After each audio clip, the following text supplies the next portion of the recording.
Mesdames et messieurs, bonsoir. Dans cette nouvelle séance, nous continuerons de traiter le thème les processus décisionnels. Dans la séance passée, nous avons étudié, discuté, analysé les deux sous-thèmes intitulés le concept de la décision, puis les procédures et la formalisation. Or, dans cette séance, on va connaître, discuter, analyser et étudier deux autres sous-thèmes qui sont la rationalité et l'irrationalité de la décision et deuxièmement la décision à la japonaise. Donc nous aborderons ce thème ou ce sujet comme suit. Premièrement, la rationalité ou l'irrationalité de la décision. أي عقلانية أو لا عقلانية القرار. D'innombrables controverses عدة تناقضات opposent différentes écoles. Certains auteurs, tels Simon, reprochant à d'autres d'être trop rationalistes.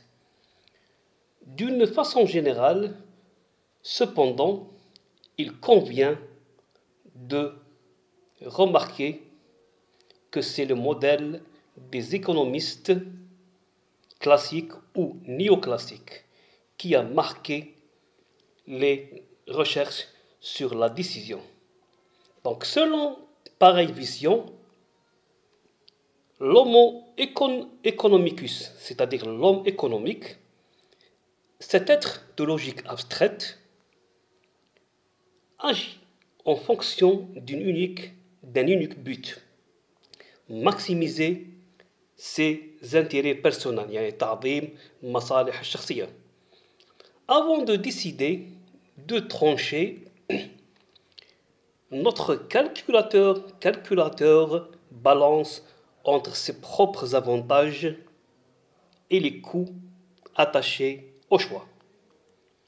Parce qu'il peut prévoir l'avenir, parce qu'il est parfaitement informé, parce qu'il est capable de trouver une méthode mathématique pour bien appliquer sa raison, le manager dans cette perspective doit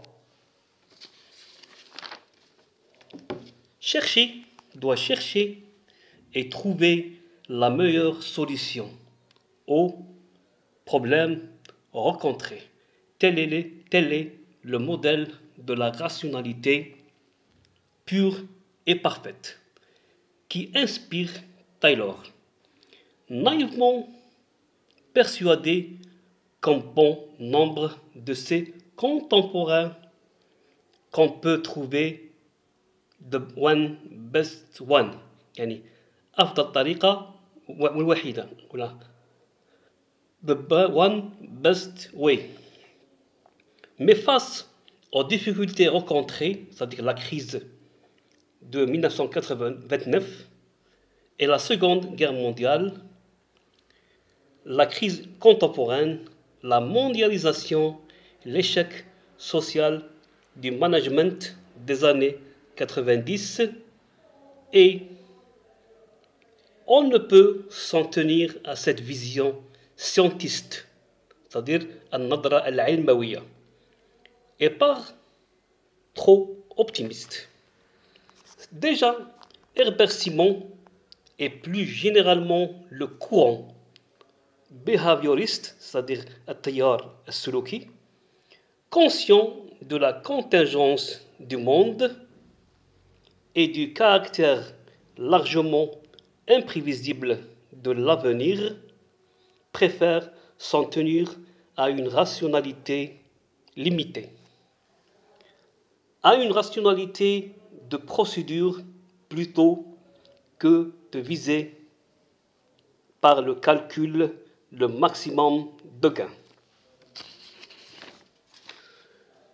Donc il y a ici deux modèles de décision. Le modèle IMC, c'est-à-dire l'intelligence, la modélisation et le choix. Herbert Simon, dès les années 60, schématisait toute procédure décisionnelle. Donc 3 phases sont présentes.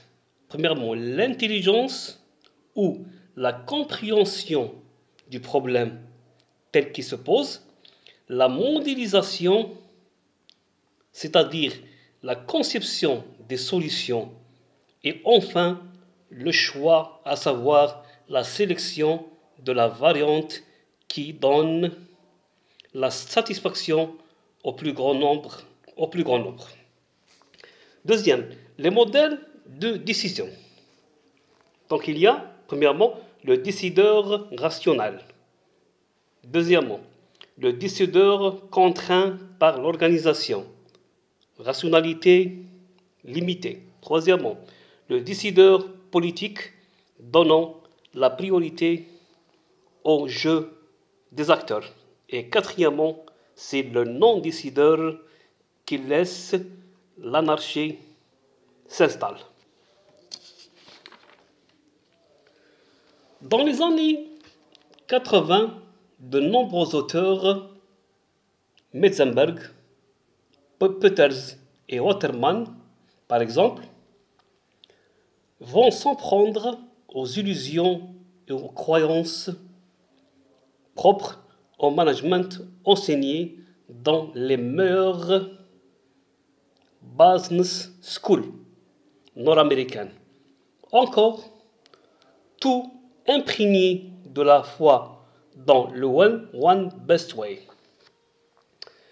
On voit alors de nombreux auteurs s'intéresser au rôle de l'intuition, au jeu de l'inconscience, c'est-à-dire l'ash'ur, et de l'irrationnel, l'aqlaniya.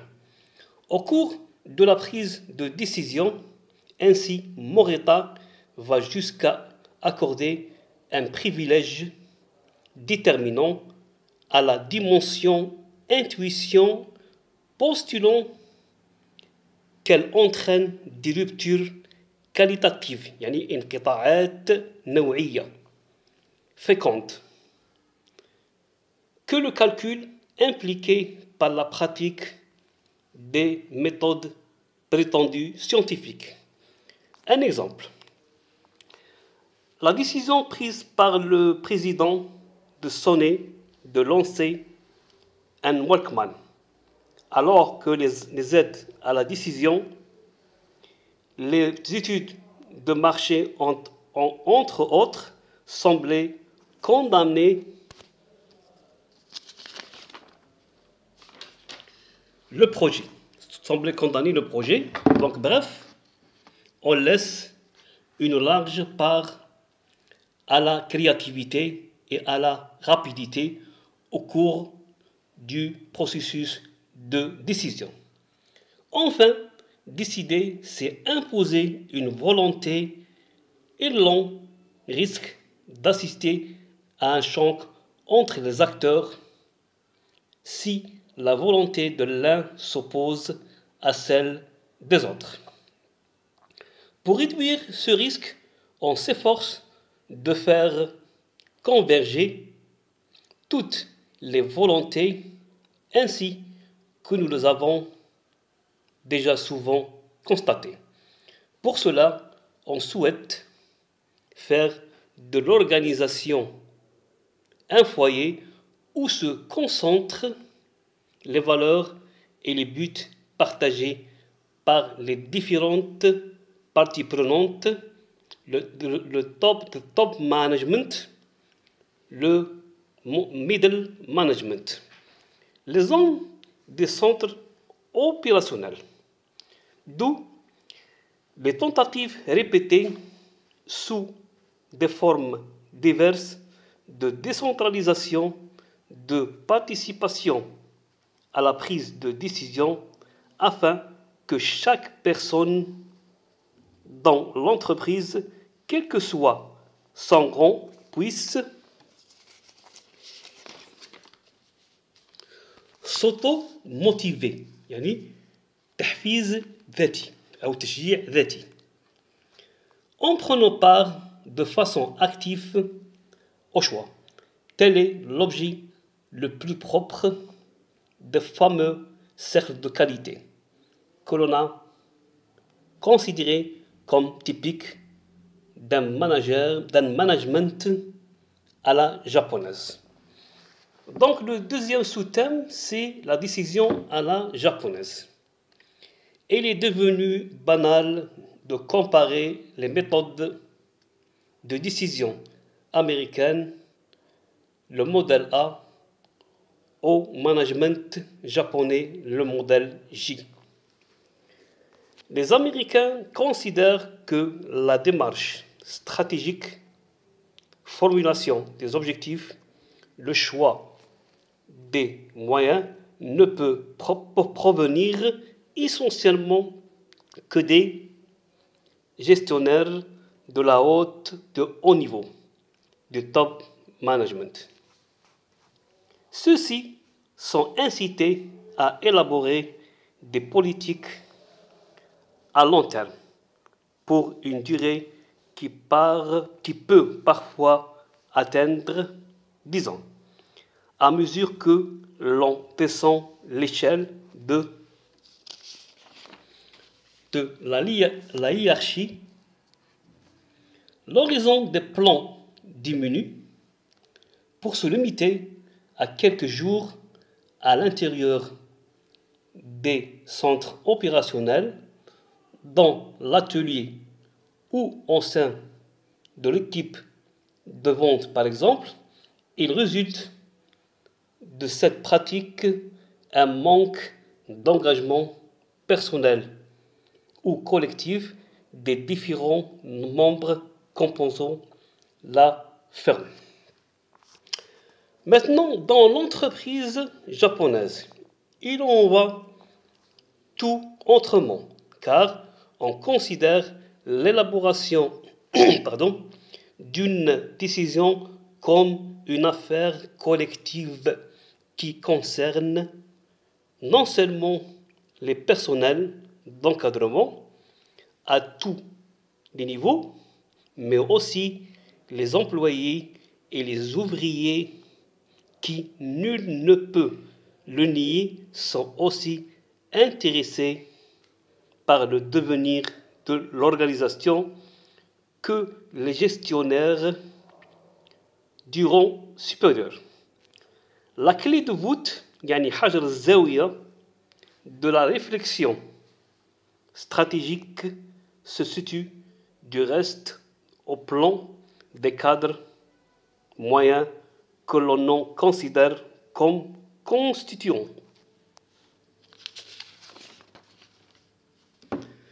l'interface, constituant l'interface. Donc le pilier nécessaire pour mieux faire circuler les informations vers le haut et vers le bas, dans la mesure où cette catégorie de responsables risque d'avoir le plus rapidement conscience des révisions et remises en cause du projet. Dès lors, n'existe plus la néfaste césure entre ceux dont les perspectives sont larges et ceux qui restent condamnés à la myopie. Chacun a l'œil rivé sur un même horizon. En pratique, la méthode se déroule de la façon suivante.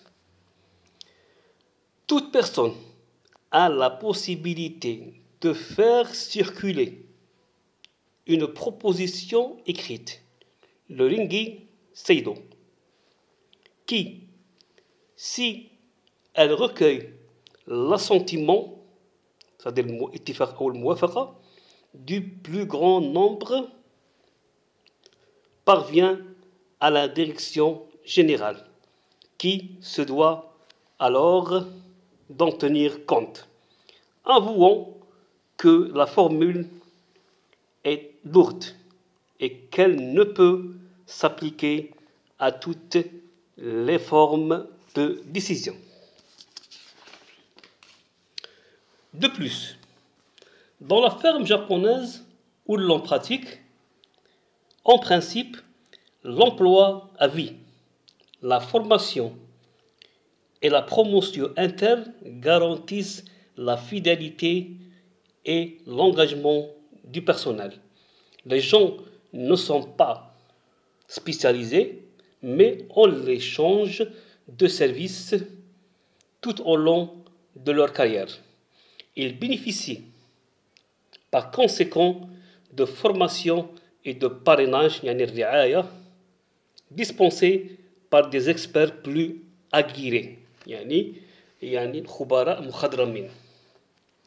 plus expérimentés.